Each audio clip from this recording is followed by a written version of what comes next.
दोस्त नहीं है। आपके सिवाय अगर आप चले गए तो मैं फिर से अकेला हो जाऊंगा। भीमा की बात सुनकर भूत हंसने लगता है और बोलता है, अब तुम्हें चिंता करने की जरूरत नहीं है भीमा बेटे।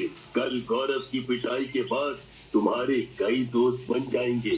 बस तुम अपनी माँ का खूब ख्याल रखना, वो तुम्हें बहुत प्यार करती है।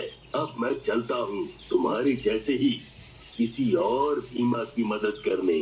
ऐसा कहकर भूत वहाँ से चला जाता है। भीमा अपनी माँ शांता के गले लग जाता है और फिर भीमा को कोई परेशान नहीं करता। एक गांव में एक पुरानी हवेली थी। पूरा गांव जानता था कि वो एक श्रापित हवेली है। उस हवेली में एक चुड़ैल का साया था। ए रानी, इधर आ, ये फलों की टोकरी उठा और जल्दी से पास के गांव की फल मंडी के सेठ के यहाँ पहुँचा के आ। पर मालिक, अब तो मेरी छुट्टी का टाइम हो गया है। आप तो जानते ही हैं, मेरी माँ और छोटा भाई अकेला है। आप किसी और को भेज दीजिए। क्या तुझे समझ में नहीं आता? जब मैंने कहा अभी जाना है तो अभी जा, नहीं तो कल से तेरी छुट्टी। फिर रानी फलों का टोकरा सेठ को देने के बाद अपने गांव की ओर निकल पड़ती है। जंगल से आते वक्त रानी को कुत्तों और भेड़ियों के रोने की आवाजें आती है। हे भगवान, आज तो मैं मर गई। या तो मुझे चुड़ैल खा जाएगी या ये जंगल के जंगली जानवर। वैसे आधी रात हो चुकी है और मैं जंगल के बीचों बीच आ चुकी हूँ। कुत्तों के रोने की आवाजें आने लगती है। रानी को ऐसा लगता है ये कुत्ते मेरी और मुझे काटने आ रहे हैं। फिर रानी को कुछ नहीं समझ आता। अपनी जान बचाने के लिए वो सीधी हवेली में जा घुसती है। जैसे ही वो हवेली में घुसती है, हवेली का दरवाजा खुद ब खुद बंद हो जाता है। रानी के होश ही उड़ जाते हैं। हाय भगवान, ये मैंने क्या किया? जैसे जैसे रानी कमरे की ओर बढ़ने लगती है, उसे विचित्र आवाजें सुनाई देने लगती हैं, पर फिर भी वो आगे बढ़ती है। जैसे ही वो कमरे में घुसती है, वहाँ एक आईना होता है जो बहुत चमक रहा होता है। चुड़ैल रानी को बहलाने के लिए कहती है, आओ रानी, इस आईने में अपनी परछाई देखो। तुम कितनी सुंदर हो, कितनी प्यारी हो। ये सुनकर रानी उसकी बातों से मोहित हो जाती है और आईने की ओर बढ़ने लगती है। जैसे ही वो शीशे में देखती है, चुड़ैल आजाद हो जाती है और रानी को अपने वश में कर लेती है। फिर अगली सुबह कौन?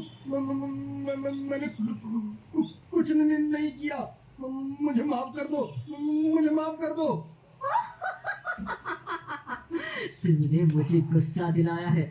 सबसे पहले मैं तुझे सबक सिखाऊंगी। फिर वो चुड़ैल चीमा को पेड़ से उल्टा टांग देती है। ये सब चीमा की पत्नी पुष्पा देख लेती है। उसके पैरों के नीचे से जमीन निकल जाती है। सुनो पुष्पा बहन, वो चुड़ैल है, उसका मुकाबला ऐसे नहीं किया जा सकता।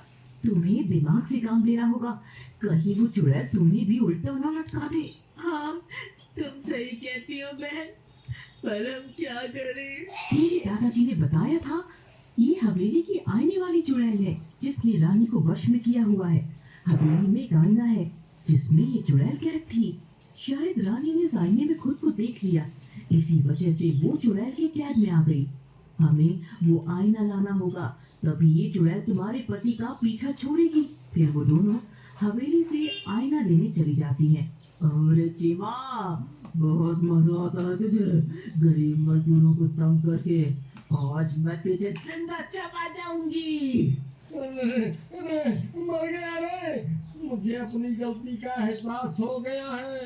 तभी चीमा की पत्नी और मधु वो आईना लेके आ जाते हैं। तभी मधु को एक तरकीब सूझती है। चुड़ैल जी, आप तो इतनी सुंदर हैं, अगर आप इस मोटे चीमा को खाएंगी तो खुद भी इसकी तरह बदसूरत हो जाएंगी।